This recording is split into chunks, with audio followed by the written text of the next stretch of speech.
우리 기도하겠습니다. 하늘에 계신 아버지, 만물을 창조하시고 보존하시며 통치하시는 아버지를 찬양합니다. 주 예수님, 세상의 구주와 주이신 주님을 찬양합니다. 거룩하신 성령님, 하나님의 백성을 거룩하게 하시는 당신을 찬양합니다. 성부와 성자와 성령께 영광을 돌립니다. 오늘 우리가 하나님 아버지의 임재 가운데 거하며 예수 그리스도의 말씀을 듣고 순종할 수 있도록 성령께서 능력과 지혜를 허락해 주시기를 간절히 기도합니다. 존귀하신 예수 그리스도의 이름으로 기도합니다. 아멘.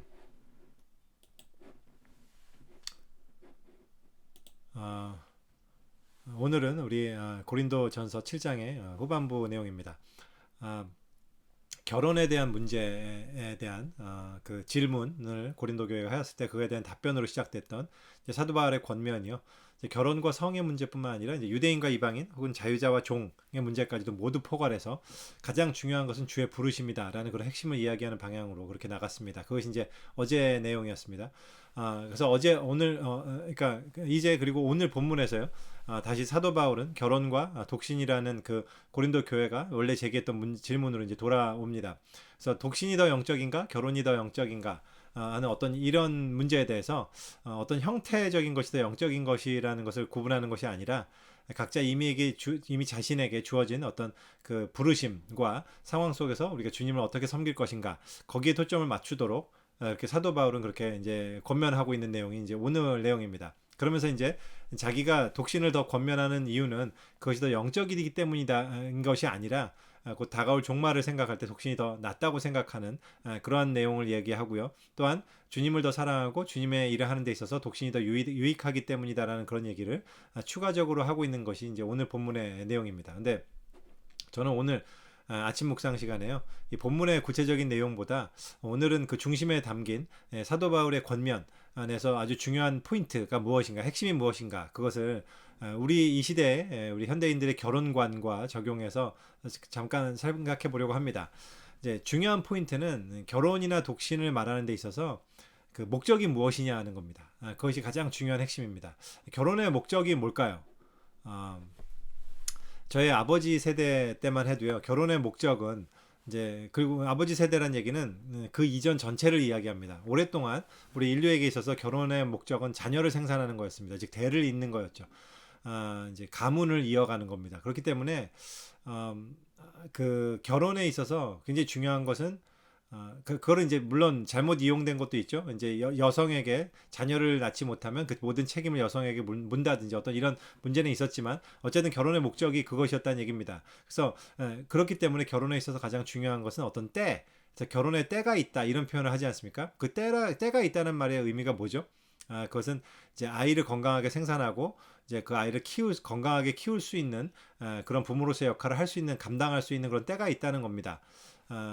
그래서 그것이 가장 중요한 목적이었고 결혼의 목적이 뭐냐 그러면 결국 대를 잇는 것이었습니다. 근데 사회가 발전하면서 좀 바뀌었습니다. 그 이후 세대들에게 있어서 그러니까 아마 저랑 비슷한 세대가 되겠죠. 결혼의 목적은요 사람이 되었습니다. 내가 정말 좋아하는 사람, 사랑하는 사람과 평생 살고 싶다라는 것이 그것이 결혼의 목적이 되었습니다. 그래서 그런 사람이 있으면 결혼을 하고 그런 사람이 없다면 난 독신으로 살겠다. 어떤 이것이 결혼의 목적이 되었던 것이 그 이후 세대입니다. 근데요, 재미난 사실은 이제 그 시기도 거의 지나갔다는 사실입니다. 그렇게 평가됩니다. 사람들이 아무리 사랑하는 사람과 결혼했다 하더라도 사람 자체에 대해서 실망하기 시작한 것이 우리 그 이후 세대들의 경험이었습니다. 사랑해서 결혼했는데 막상 결혼하고 보니까 이 결혼하고 막상 사는 것은 전혀 다른 이야기더라라고 이제 경험하게 된 것이죠. 이렇게 사람에 대해서 실망하는 이런 분위기가 그 이후에 또한 많은 것들이 발전하고 또 사회가 급격하게 변화되는 어떤 이런 변화와 맞물려서요.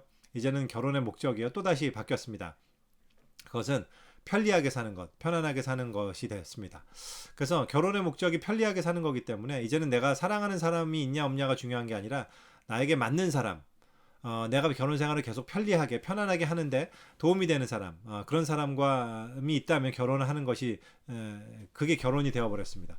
그래서 결혼하기에서 가장 중요하게 된 것이 이제 조건이 되어버렸습니다. 어떤 조건을 갖춰서 나를 편안하게 해줄 것인가. 그래서 요새 젊은이들은요 노골적으로 그런 얘기들을 하는 것을 많이 보게 됩니다. 연애는 따로 하고 또 결혼은 따로 한다. 그래서 요새 현대 젊은이들에게 있어서는 한마디로 이제 불편하다면 굳이 결혼할 이유가 없는 겁니다. 음, 그래서 사고 방식도 많이 바뀌었죠. 어떤 혼외의 어떤 연애 관계, 그런 한마디로 지금으로 따지면 불륜의 관계가 대단히 평범해졌을 뿐만 아니라 또 이제 싱글들의 이 동거가 전혀 문제가 안 되는 사회가 됐습니다. 그래서 어, 자기는 독신으로 살면서 또 결혼을 통해서 얻을 수 있는 모든 유익은 얻는 어떤 누리겠다 그렇게 생각하는 태도, 그게 굉장히 팽배해졌어요. 심지어 이제 그리스도인들에게조차도요, 동거에 대해서는 대단히 개방적인 생각으로 이렇게 이제 열려져 있습니다. 어, 그래서 그리스도인들조차도 동거가 괜찮다라고 생각하는 사람들이 굉장히 많아졌단 말이죠. 물론 이제 어, 그 이유는 그렇게 얘기를 합니다. 동거의 목적에 대해서 상대방이 나에게 얼마나 잘 맞는지를 알아보는 그런 시간이 필요하다. 라고 그렇게 항변을 합니다. 하지만 실상 그 내용을 알고 보면 정말 상대방이 나에게 맞는지에 대한 어떤 두려움이라기보다는 결혼이라는 자체에 대한 어떤 그런 잘못된 이해에 기인하는 것이 더 크다고 그렇게 생각이 됩니다. 이러한 분위기 속에서요, 이제 결혼이 무엇인지를 어제와 오늘 이제 사도 바울이 이야기하는 그런 핵심에 비춰서 좀 이야기를 해보면요, 중요한 핵심은 이제 그리스도인들이 가지고 있는 세계관이 뭐냐, 가치관이 뭐냐에 대한 거라고 생각합니다. 사도 바울이 고린도 교회에 결혼이 더 좋은 거냐, 독신이 더 좋은 거냐에 대해서, 그런 질문에 대해서 사도 바울은 그들이 가진 그 질문이 가진 그 의도를 어드레스하면서 제시하는 핵심이 그거였습니다. 중요한 것은 형태가 중요한 게 아니라 그 모든 것이 주를 위해서 하는 것이라는 그 사실을 잊지 않아야 한다라는 것이 핵심이었던 겁니다. 그러니까 믿는 사람들이 결혼을 할 때요, 그 결혼의 목적이 무엇이냐, 그것은 대를 잇는 것도 아니고요, 사랑하는 사람과 사는 것도 아니고, 나의 편리를 위한 것도 아니고, 그것이 다 포함은 되겠죠. 하지만 그게 목적이 아니라 결혼의 목적은 주를 위해서 하는 것이라는 겁니다. 그래서 나는 주를 위해서 살지만 결혼은 나를 위해서 하겠다. 이런 생각은 근본적으로 성경적인 사고방식, 기독교적인 사고방식과는 맞지 않는다라는 것을 사도 바울은 이야기합니다. 믿는 자들에게 있어서는요, 무슨 일을 하든지 물론 다 마찬가지겠지만, 특별히 이제 결혼을 이야기할 때 이 결혼도 주를 위해서 하는 것이라는 사실, 그것이 굉장히 중요하다라는 것을 사도 바울은 오늘 핵심으로 이야기합니다. 마찬가지로 독신도 마찬가지입니다. 내가 왜 독신으로 사느냐? 독신으로 사는 이유는 뭐냐하면 주를 위해서 살기 위한 것이라는 겁니다. 그러니까 독신이냐 결혼이냐 이게 중요한 게 아니라 내가 얼마나 주를 위해서 사는가, 내가 주 앞에서 얼마나 정결하게 사는가, 주님께서 목적하신 바를 내가 얼마나 생각하고 그 주를 섬기기 위해서 사는가, 그것이 그 결심이 훨씬 중요하다라는 것이 사도 바울이 얘기하는 어떤 중요한 포인트입니다. 그래서요, 사실 오늘 본문을 좀 보다 보면 사도 바울은 마치 결혼보다 이제 독신을 좀 더 권장하는 것처럼 좀 보입니다. 하지만 사도 바울이 독신이 좋다라고 얘기할 때 그 독신이 좋다라는 말과 아까 얘기했던 것처럼 현대인들이 말하는 독신 생활이 좋다라고 할 때 그 말은 전혀 다른 말인 거죠. 단순히 독신 생활이 좋다라는 말로 결론 내릴 수 없다는 얘기입니다. 중요한 것은 그것보다 왜 독신 생활이 좋으냐라고 물어야 한다는 것입니다. 그것이 굉장히 중요한 포인트입니다. 사도 바울이 독신을 좀 더 권면한다고 할 때요, 우리가 오해해서는 안 되는 것이, 이제 어제 본문 같은 경우 보면 사도 바울이 은사를 얘기하면서 이제 독신의 은사에 대해서 자기가 있다는 것처럼 이렇게 이야기를 합니다. 근데 생각해 보면 사도 바울이 받은 독신의 은사라는 게 뭐였을까요?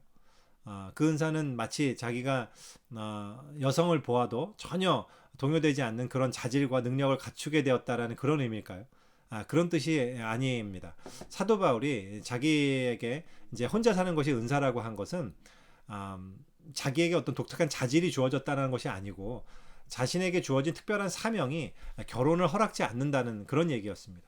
그러니까 자기는 이방인 선교로 부르심을 받았는데 그 일은 죽음을 무릅쓰고 산과 강을 건너고 매를 맞고 그럴 수 있는 굉장히 위험한 일이었기 때문에 가족을 자기가 책임지거나 돌볼 수 없는 그런 상황이 자기에게 주어졌다는 그런 얘기였습니다. 그것이 사도 바울이 자기에게는 독신의 은사가 있다고 한 말의 의미였습니다. 다시 한번 강조하지만 중요한 초점은 사도 바울은 주님의 부르심을 생각하고 주님이 맡기신 사명을 생각할 때 그 주님을 위해서 나에게 내가 어떤 것을 하는 것이 더 좋은가, 이것의 이 관점에서 독신이 더 적절하다고 판단했다는 사실입니다. 마찬가지로 결혼에 있어서도 우리는 동일한 사고방식을 가져야 한다는 것이 사도 바울의 권면의 핵심입니다. 내가 독신으로 사느냐, 결혼하느냐, 이것이 그렇게 중요한 것이 아닙니다. 중요한 것은 독신으로 살든지 결혼을 하게 되든지 중심되는 목적은 모든 것이 주님을 위한 것이라는 사실, 그것이 사도 바울이 이야기하는 권면의 핵심이고, 그것이 우리가 잊지 않아야 하는 굉장히 중요한 사안이라고 저는 생각합니다. 이것을 우리가 늘 기억하고, 우리는 누구든 독신으로 살든지 결혼으로 살든지 어떤 형태로든 살게 될 것입니다.